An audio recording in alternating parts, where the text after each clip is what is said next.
WCBI News at 6 starts now.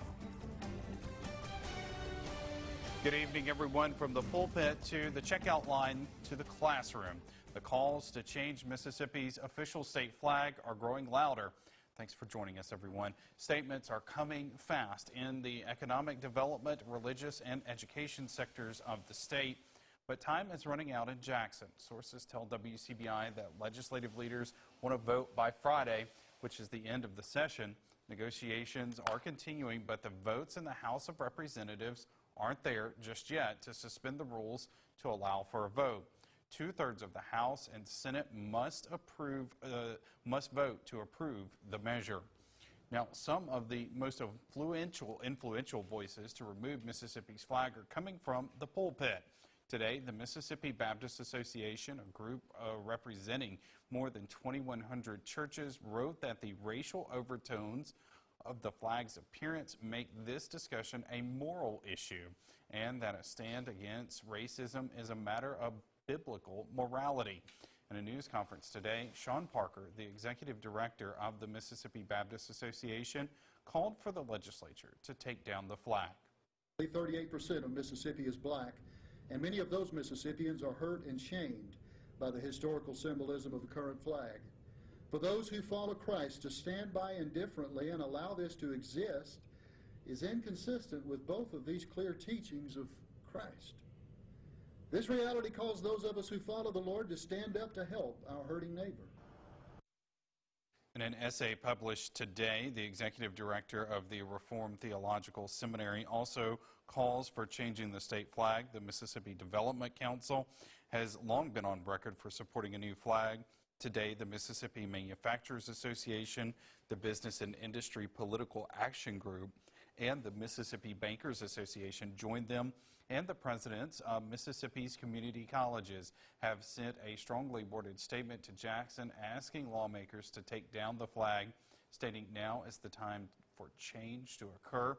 And this afternoon, Walmart announcing it will no longer display the flag at its stores. Reaction continues today after Mississippi State running back Kylan Hill threatens to sit out the season if the state flag isn't changed. The football star has received a lot of pushback on social media, but many coaches teach their athletes the importance of using their platforms and voices to stand up for what they believe in. Our Quentin Smith speaks with area coaches about this philosophy. He joins us live in the studio. Yeah, Joey, life is bigger than sports. That's what coaches Tyrone Shorter and Chase Nicholson try to instill in their players. While being great on the field is a top priority, these men say it's just as important to be great people off the field and by being positive role models. This is a common sight for Louisville High School coach Tyrone Shorter, teaching and coaching young athletes on the football field. Young athletes he's now trying to help mold into young men. It's bigger than football to us. I'm not using these guys just to win championships, I want to see these guys, when they leave this program, they leave Louisville High School, to be successful out in the world. Part of that success comes with teaching the young men to find their own voices in the world and letting them know the importance of using their role as a player on a championship caliber team to promote a better community. We want our guys, and we're teaching our guys that, we want them to see what's going on, but also use their voice in a positive way, not a negative way. What a great day, boys! Roughly 40 miles up Highway 25, Coach Chase Nicholson at Starkville Academy is preaching a similar message about standing up for your beliefs. I think athletes have to be careful with who they're trying to reach out to and make sure that they are, in fact, leading a generation of people in a positive direction and not in a selfish direction. I think that's where I'm trying to get. Make sure they're doing it for the better of the good, not for themselves. Nicholson says athletes have a duty and responsibility to use the stage they're on to help bring about change. The football coach says what that change is up to the athletes and their views, but social media brings that message to almost everyone in the world. They have a stage that's different, and they should use that stage. You hear so much negativity about different athletes who have used it, who haven't used it. Why are you not using it? Why are you using it? There's always two sides of this thing, and all you can really do is what you think is best for you and what's best for this cause. And can you use that platform in a positive way? Former MSU football players Willie Gay of the Kansas City Chiefs and KJ Wright of the Seattle Seahawks also tweeted messages of support for Kylan Hill and changing the state flag.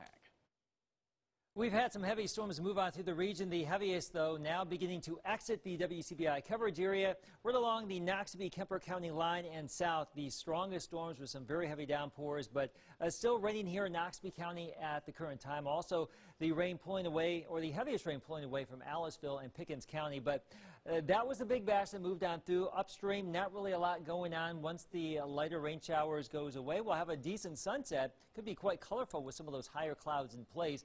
We've got much cooler temperatures in the 70s where we've had the wet weather and the ominous clouds, as we mentioned, moving away. We cool down into the 70s where it hasn't rained, still well into the mid-80s, but most of us will be relatively cool this evening. We're going to do it tomorrow on your Wednesday. More scattered storms, highs in the 80s. Your forecast in just a few minutes. Last week, President Trump issued an executive order outlining new guidelines for police regarding situations involving mental health. The order states that all officers should be properly trained when interacting with individuals who suffer from mental health, homelessness, or addiction. Our Cash Matlock joins us live from the Columbus Police Department with more on how local law enforcement are responding to the president's order. Joey, the Safe Policing for Safe Communities order was issued last week, but Columbus police say they've been working with mental health professionals for almost 6 years now. Veronica Harrison is the mobile crisis coordinator for the Community Counseling Center in Columbus. She says finally more people are talking about mental health. There's more attention focused on mental health, which it should have been all the time. And we're trying to do more things in the community because hospitalization, long-term hospitalization, has not been the answer. She says the president's order came as no surprise. We were already doing it. We are already working together, trying to make sure we meet the needs of an individual served. Columbus Police Chief Fred Shelton says his officers are required to complete 8 hours of mental health training every year.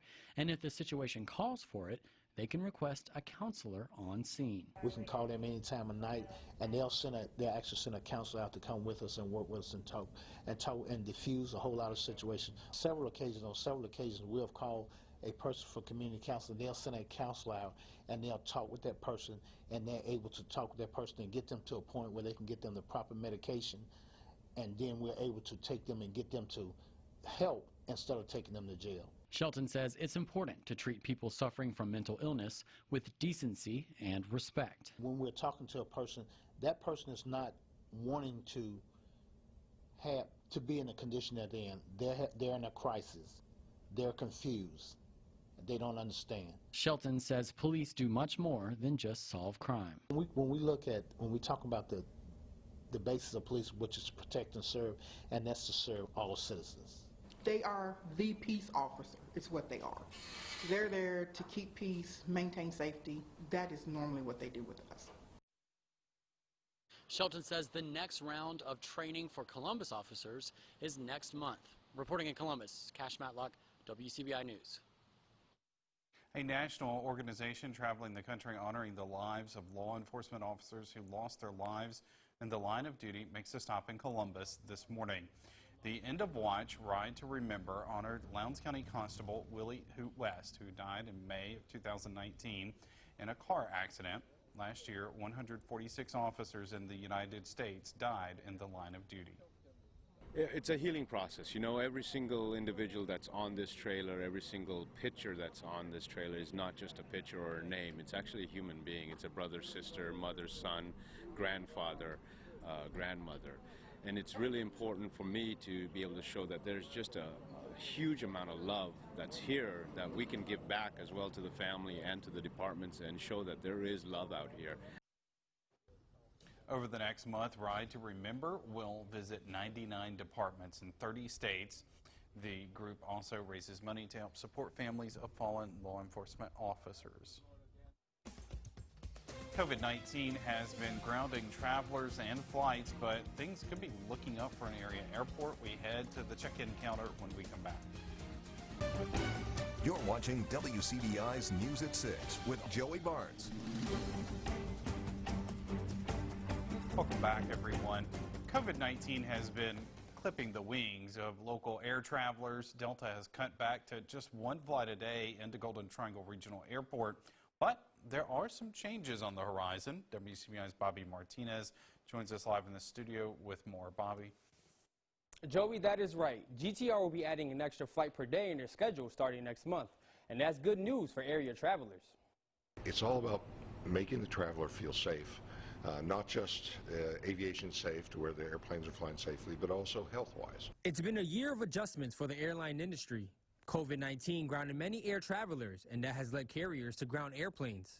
Right now, we're at one flight a day. But with the restrictions lifting in many places, Hainsey says flight bookings are beginning to take off. Now that we're seeing the passenger loads pick up, Delta has increased starting the 2nd of July. We'll be up to 2 flights a day, one in the morning, one in the afternoon, and a late evening arrival. Hainsey says the primary focus is making sure everyone remains safe. The key here is that we're doing it safely. It's all about making sure, for the airport, making sure that every touch point is cleaned after every flight and every other hour. Make sure that people are wearing masks, social distancing, just following the CDC guidelines. And in a time where social distancing is a must, Hainsey says GTR has the advantage there. One of the things that we're realizing is that flying out of the smaller airports where there aren't as many crowds is a good way to social distance. It's just another step towards making your trip safe. You know, when you come here, there's no problem. There's lots of room in the terminal.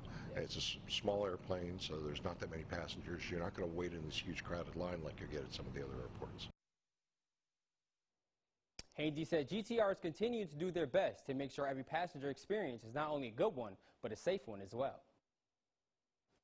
Small business owners who need financial help because of COVID-19 are getting a hand this week in Tupelo. Volunteers are helping small business owners navigate the grant application process at the Back to Business Mississippi Resource Center at the Bancorp South Arena. That grant program, administered by the Mississippi Development Authority, is open to businesses owned by Mississippi residents that have fewer than 50 employees. Applicants are asked to bring documentation such as tax returns for 2019 and any records of certified payroll and or other expenses. Once they do that, they can actually go online. It's an online application alone. There's no paper application, and they can upload those documents. We have scanners here. We have business counselors that will help them through that process, answering the questions and then uploading that documentation and figuring out, basically calculating what their grant payment might be, up to $25,000. The event continues Wednesday and Thursday from 9 until 4 at the Bancorp South Arena. All right, Keith, some pretty gusty and strong storms out there this afternoon. Summer's here. Those summer storms rumbling on through. Good downpours, some gusty breezes, and what a difference an hour makes. Boy, we were looking at dark clouds an hour ago in Louisville. Now the sun getting ready to have a great sunset. Your full forecast is next. Stay tuned. With Chief Meteorologist Keith Gibson. Another busy afternoon of summer storms. Let's go to Vernon, to Durham's Pharmacy this afternoon. Look at this. We were watching an outflow boundary kick up more storms, and watch this ominous shelf cloud move on through. Skies darkened. Bam! We got socked with some gusty wind, some heavy downpours. Ominous looking clouds in a good chunk of the region too. Down near Macon earlier today. Look at that. Swirling clouds around our area, and you can see how heavy the rain was here in parts of the area. A waterfall off the eaves trough right there.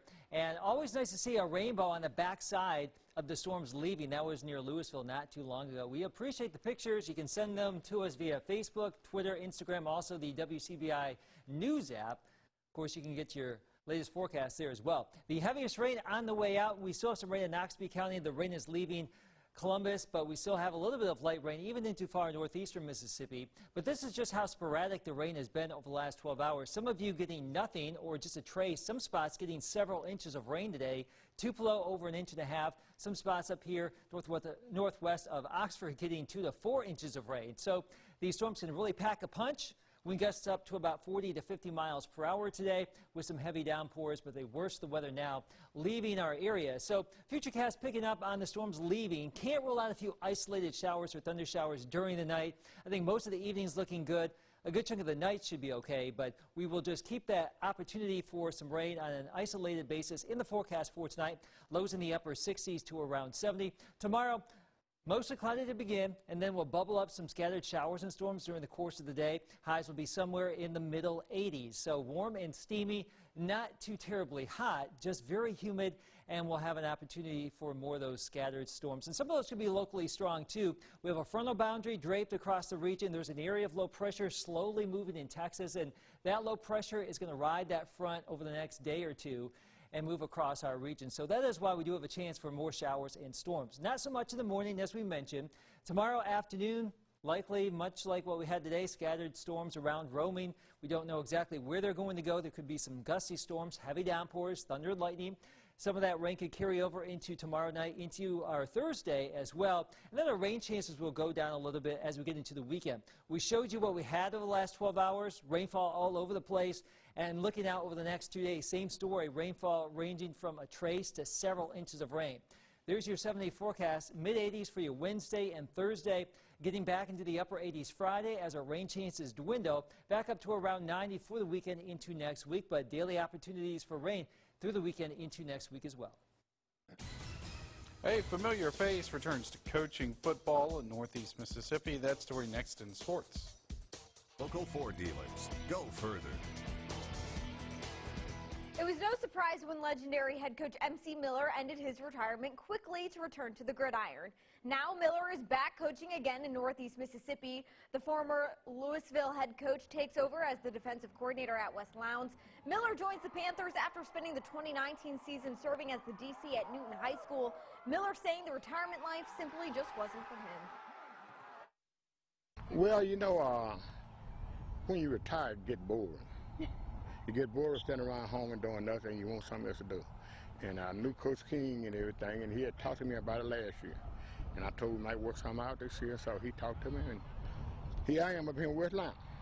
It's very big because Coach Miller, he won 6 state championships, so we want to bring him here so he can kind of help us get over the hump. So his you know, you get a legendary coach like Coach Miller come in, you know, the guys are pumped up. We continue our high school football tour with a look at the Noxapater Tigers. A new era is underway in Noxapater, the Roy Rigsby era. In his first season as head coach of the Tigers, Rigsby leads the Tigers to battle in one of the toughest regions in the state. Noxapater is stop number 2 on our high school football tour.